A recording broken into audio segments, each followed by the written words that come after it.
So can you give some advice to our audience at home that might be leading a small team in a business environment? What kind of measures would you recommend that they consider? Sure. The easiest way to think about that would be to think of think of a specific industry you're in. How about think of an engineering? I worked for an engineering company one time. They did maintenance. So that was engineering department. They did maintenance for all the facilities involved. And this was a blue collar workforce. They weren't all that particularly well educated. Mostly had high school education at best. Some had some specialty training for their AC conditioning and things like that. And so, what do you do to empower a team like that? And what we ended up doing with this group, because their performance was good, but they weren't great, if that makes sense. There were sometimes things missed.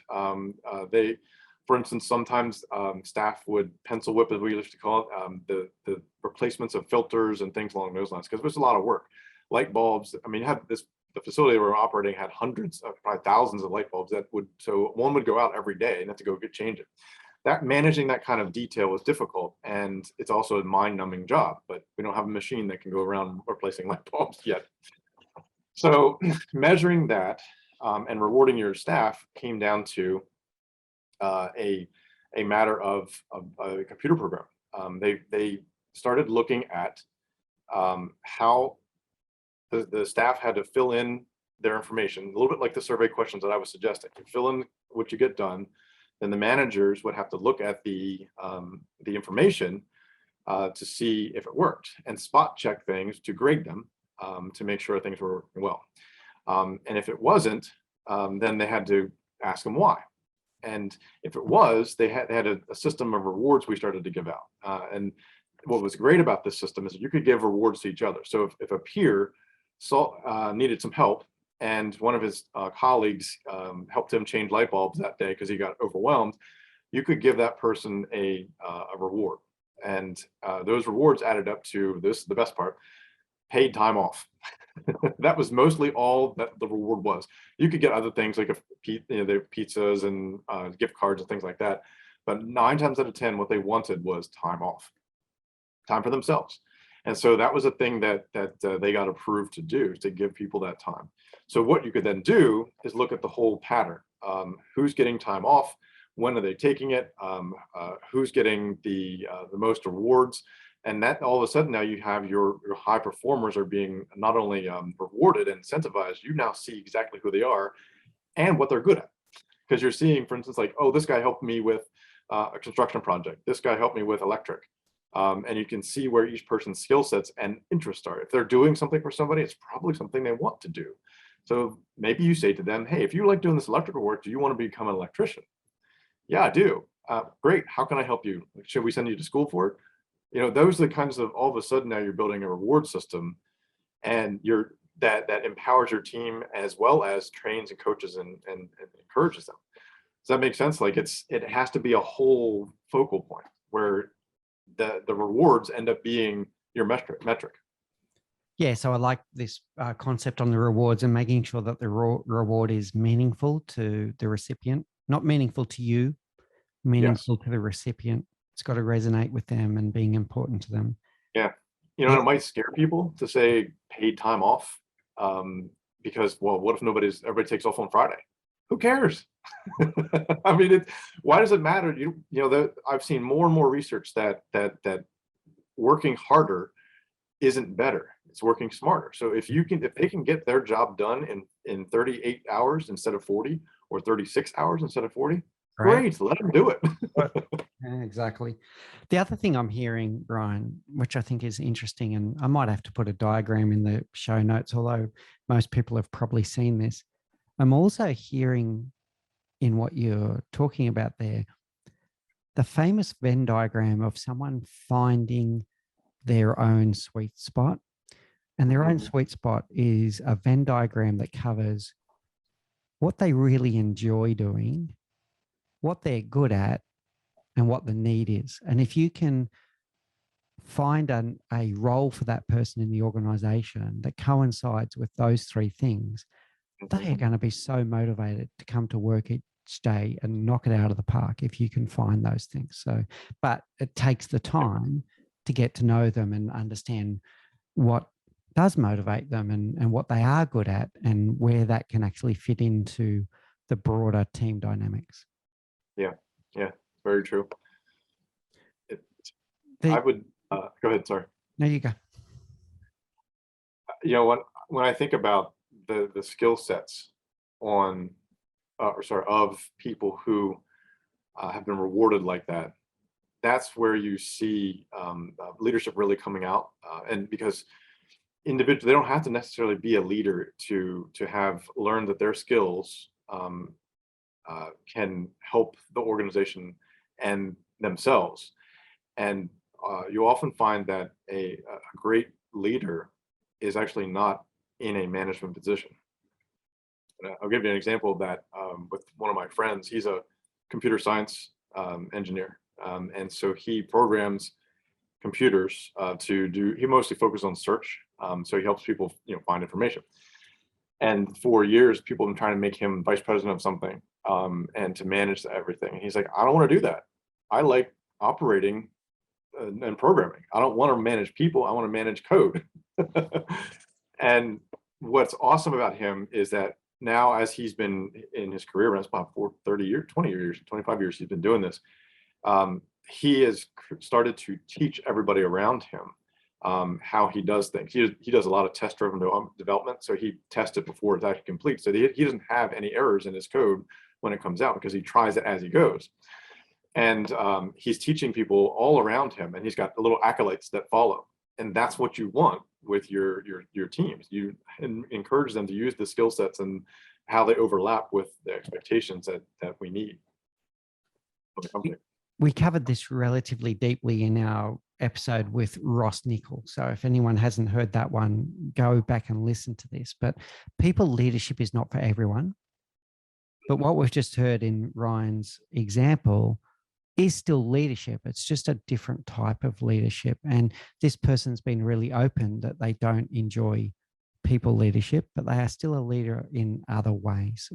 And there is absolutely nothing wrong with that. And you need to look out for those examples to make sure that you don't take someone who is the best programmer in that organization, probably without any doubt, and take them away from what they love and put them into a people leadership role that they actually do not want and do not like.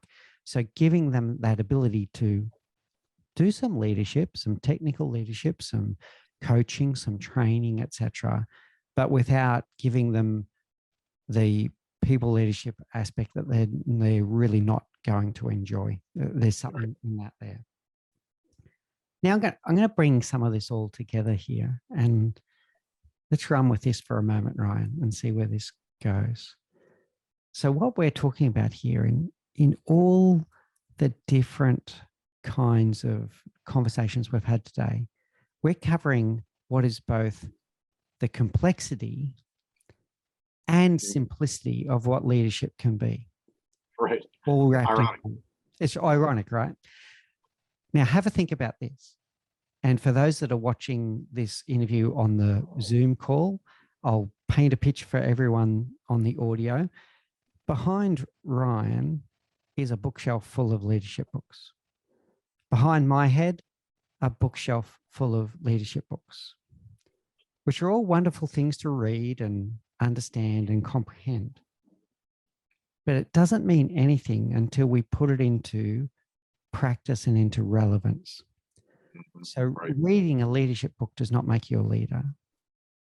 Applying leadership principles into your own unique dynamics of your team is what makes a leader. And being able to bring it back, the complexity of human beings, like we spoke about that earlier in the interview. Human beings are complex and they do have different needs and they're all individuals. But to make it simpler, you need to be able to ask the right questions, you need to be able to pay attention, listen intently, and then you'll actually find the right path. So it is a complex environment. But if you break it down to the simplicity of listening, learning, and drawing out from people what they want to do and what fires them up, etc., you can actually make it more simple than what it seems on the surface. Any thoughts on that, Ryan? Absolutely. Yeah, it's, you're so right about that. The practice of applied leadership is one that is a relatively new world. In years past, we used to study, the good leaders, and never actually thought about what it was that made people follow them. In fact, I use some examples when I'm working with clients on building their leadership platform. I use political leaders from the past. So I'll talk about FDR or Abraham Lincoln, or when you think about Winston Churchill, each of them had flaws, but they also had skills that were applicable in some way.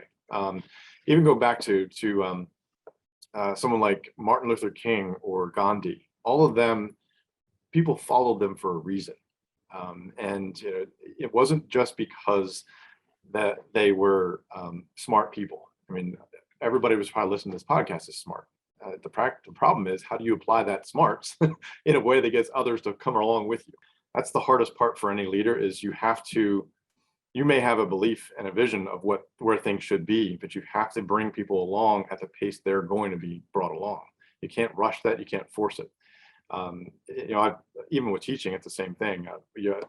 We actually, Carl, who works for our team, told me this one time. I love the phrase he used. He said, you have to meet people where they are. And when you meet them where they are, you can help bring them to where you want them to be, from where they maybe should be. Yeah, we discussed this a little bit with David Morley in a recent episode as well. Exactly that is, meet them where they are and start bringing them progressively towards where they need to be. But at the same time, make sure that you're exhibiting the behaviors that you expect. So you need to be the role model of the behaviors that you're trying to drive everyone towards. It's an interesting challenge, but once again, keep it simple and you can do it. So to bring that to a head, there are tens of thousands, maybe even hundreds of thousands of leadership books in the world. Let's say tens of thousands. There's tens of thousands of leadership books in the world. I can tell any leader listening, you will never find a leadership book where unless you wrote it yourself, where you open up page 1 and it perfectly describes you and your team, right? Right. It just doesn't exist. So what Ryan is talking about here is learn from the experiences of all of those different leaders, learn from the lessons that are contained in all of those leadership books, in leadership courses, etc. But it's meaningless until you turn around and put it into the practice in your specific team and your specific circumstances. And that's the true element of leadership, is to be able to put these things into practice. Yeah, it's a good point. It's a little bit like, all these books are a little bit like the Bible or the Quran. They give you parables and stories of the way you should behave, but you have to apply it to your specific instance. Yeah, it's a very good point. Yeah, perfect. All right, so tell us about leadership insurance. You touched on that before. What led you to the term leadership insurance for your programs? Well, we actually were thinking about it. Christian, when we refounded the company, Christian Earhart came up with this idea because he used to sell insurance for GE way back in the late 1990s, early 2000s, and that was they were still using the Jack Welch way, which was the bottom 10% were cut regardless of their performance. And he said that motivated you, but he said it wasn't. Well, what I found was you didn't have great teams. Sometimes a great team would break apart because of the way that worked. But what he learned, and why we stuck with insurance, is that he said, as I was selling this, and we were talking about how do we build good leaders, we're creating this insurance policy that helps you learn more about yourself, learn about your place in the team, communicate your skill sets effectively, who you are and what you're doing and how you're going to offer the team benefit, then have the mental resilience to stick to those things and try not to make mistakes or overextend yourself. And when you put all those together, you end up with accountability that is measurable. And the abstract concepts are then, because you have consistent terminology of using Myers-Briggs for terms, consistent terminology from communication skills that we talk about and we teach in terms of like supporting statements and I messages and things along those lines. And the same with mental resilience, goal setting, those kinds of tools that help you stay focused, envisioning your target and your goal. All those are the metrics. Is somebody using supporting statements effectively? If they aren't, well, let's talk to them about what they need and help coach them up. That gives us that metric, so everybody has the same thing. And when our clients start doing that and measuring their team along those metrics, there's a consistency that means that everybody can, for a short term, jump in and do another person's job because they know they've translated enough between each other to be able to jump in. Now, for long term, that person probably not be a great fit, but that's not what we want. We just need people to be able to keep the ball moving if somebody's struggling for some reason. What you're talking about there is, I think, really important is team resilience. Yes. And this is where I get concerned sometimes about the word resilience, because at an individual level, it could drive people to be stoic and not stick up their hand and ask for help Right. when they need it. But when you have a resilient team, it's able to flex and mold. And if someone is having a particularly bad run, whether it be with their workload or something in the work environment, or whether it's in their personal life, a resilient team is able to cope with that very well. I think that's what you're talking about there. Very interesting. Yep. And how do you build that is it doesn't just happen accidentally. It has to be planned and thought out. And you would see, if you look behind any good leader, you will see that they've done some version of what I just outlined. Yeah, very good. Okay, so I think that leads us back now to MBTI. I want to test that a little bit. We've brought it up a few times during the interview, and I've been reading some things that you've posted on LinkedIn with quite positive things to say about profiling, but also with some words of caution. So share with the audience how a leader can use something, whether it's Myers-Briggs or any other profiling tool. How can leaders use profiling tools in a positive way? Yeah, And what are the things to look out for? Yeah, good. The first thing I'll say is, the Myers-Briggs is a tool I use the most, but that's just mostly because most of my clients know it, and it's one of the most well-known around the world. Any of the tools are out there can function for this, and some are actually better than the Myers-Briggs, to be honest. But what I'm after, again, remember, I started with self-awareness. We want common terminology. So if most people know the Myers-Briggs and they're comfortable with it, well, let's stick with it. And that's why I usually end up using that. So it's a fascinating tool because its purpose is basically self-awareness, and that's where both my word of caution and my encouragement of using Myers-Briggs come together here. It's great for self-awareness, and that's it. So don't use it for other things. It doesn't work for hiring or firing somebody. It doesn't work for all kinds of those other tools that we want to try to make it into. It doesn't coach you can't get INTJ and ENTJ and expect that they're going to make a great leadership team. You have to evaluate that person's skills, interests, and abilities before you figure those things out. But it is a great common term. And what I think is great is extroversion versus introversion. Introverts are some of the best team members you can ever have, but only if you use them wisely. If you don't ask them questions and you don't give them time to think and consider what's going on, you're not going to create a good, well-functioning team. And that's where the Myers-Briggs is valuable. Same thing for a thinking person versus a feeling person. I found over my years of experience with Myers-Briggs that's where a lot of conflict arises. Everybody does both of these skills. In Myers-Briggs, we do all of that. At some point, you're extroverted in your world. At some point, you're introverted. Same thing with thinking and feeling. At some point, you think logically about everything and analyze everything. And at another point, you're emotional and you feel things and you worry about your family and the needs of your community. So the trick is most people who are thinking individuals, they think first and then they go to emotions, and feeling people feel first and then move to their logic. So what happens there? The emotional person is feeling like the thinking person isn't listening to them, and eventually gets frustrated and upset and yells. And at that point, the thinking person is now emotional and yelling back. so so you have to be very careful. Knowing where people are means you can adjust your behavior to make sure that you're heard. That's how you put the Myers-Briggs together with communication skills and mental resilience and tie them all into a usable tool. That's what I was referring to when I talked about my client earlier, who wanted to do Myers-Briggs. And I said, that's great, but you're just paying me money and I'll take it. But are you sure you don't want to do something with it? You want to apply the tools. And Myers-Briggs is a great tool to apply in terms of self-awareness and understanding and building a good team. Because if you have people all the same letters on the Myers-Briggs, you'll have a great team that cooperates well, but they might miss something really important. They might miss important details. They might miss important structure, any of that kind of stuff. And that's where we use the Myers-Briggs, but any of these tools that are self-awareness based in terms of personality are great for this kind of purpose. Outstanding, Ryan. I love everything you're saying there. So lessons to take away from that. If you're going to do any of these profiling techniques, you do it for a purpose in mind, for a reason why you're doing it, and that you're going to do something with the results.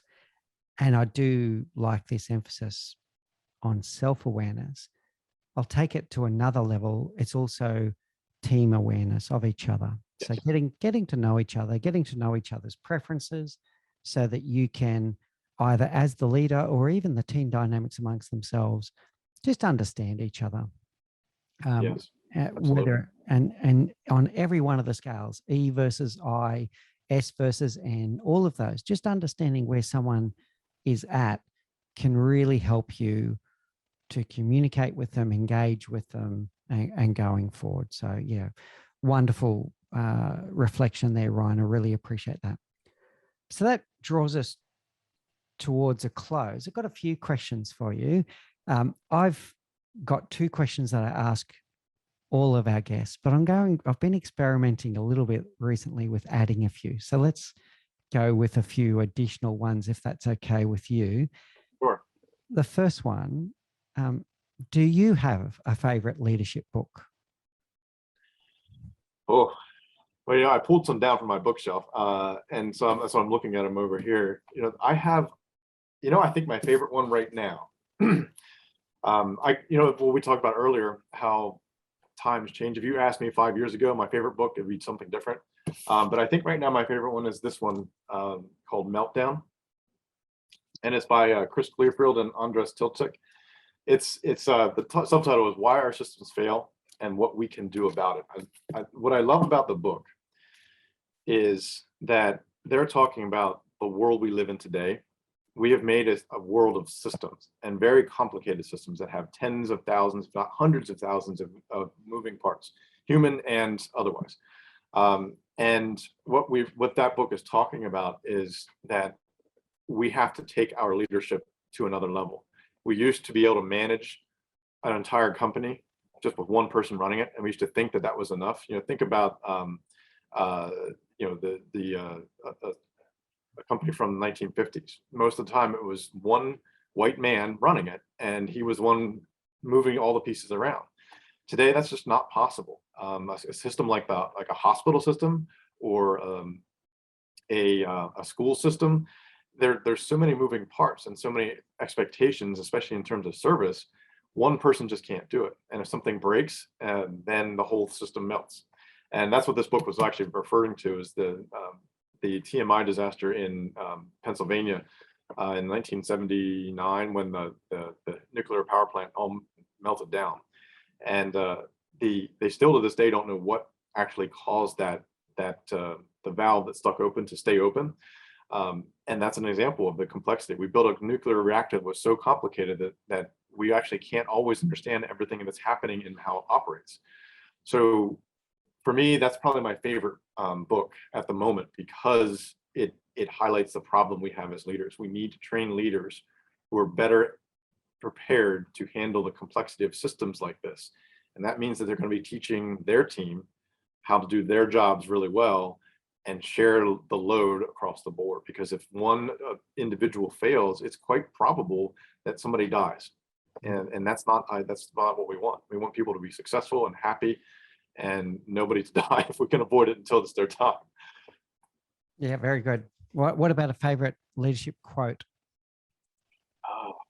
Favorite leadership quote. I want to say my own, teach to lead together. You can do that? Happy with that? All right. And what about an inspirational leader? Do you have a preferred inspirational leader from either your personal past or it could be from the world? Well, you heard me mention Franklin Roosevelt. He's one of those, but I prefer a personal leader, and that's Ron. Ron Pearson was. He's somebody that I to this day I wish I could be like and be more like. You know, he understood what I would call radical acceptance. That the world is what it is. So it's something he always taught. He always. In fact, I have on my wall over there a picture of him and one of his quotes, which was "Every day is as it should be." And he used to say, "Every day is as it should be" for a couple of reasons. He said, "Look, we know that science is pretty clear that if you have an intention and put your mind to it and envision it, most likely you can get it to happen, whatever it is you want to get. So if you focus your energy on something that you want, and you have tried to operate it effectively, and it's a positive thing, then you're likely going to get it. And every day, every struggle you have, anything that goes wrong in the course of that day, I mentioned to you how my day this morning was kind of frustrating, but that's part of the path, because every day you're learning something that helps you get to where you want to be. So long as you focus on the positives and the things that are helping you, every day is as it should be. Very good. Okay, next one. What's the one thing you know now that you wish you knew when you were 20? I'll tell you what, I wish I knew how frustrating the world can be. You know, sometimes it seems like nobody ever wants to invest in you or believe in you or work with you, and that can be pretty depressing. You know, it feels like the world's against us, regardless of where you live or how successful you might be. And especially right now, don't get me started about COVID-19 or global politics. I mean, because oh my word, it's frustrating, right? So at 20, when I was a young white middle class idealistic college kid, I was eager. I thought, I'm going to change the world. We're going to make it happen. It also happened to be in the late 1990s when the United States was at the peak of its post-global or post-Cold War power. So in our minds, as arrogant Americans, we thought, we're going to graduate and hammer all the world's problems away with our amazing skills. So. However, what I've learned as I've gotten more wise, I've learned is that one person alone really can't make that type of global change happen, and that really honestly burst my balloon in my late 20s and early 30s. I was really kind of depressed about the world and myself in a lot of ways. But the good news is I've learned now that changing the world can actually be done, but it has to be done with a team.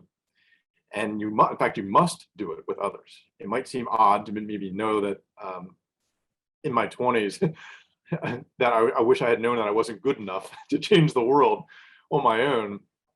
But the best part about making change together, what it really is that it brings out the best in you and the people you're doing it with. So you can actually make that change happen and make it even better.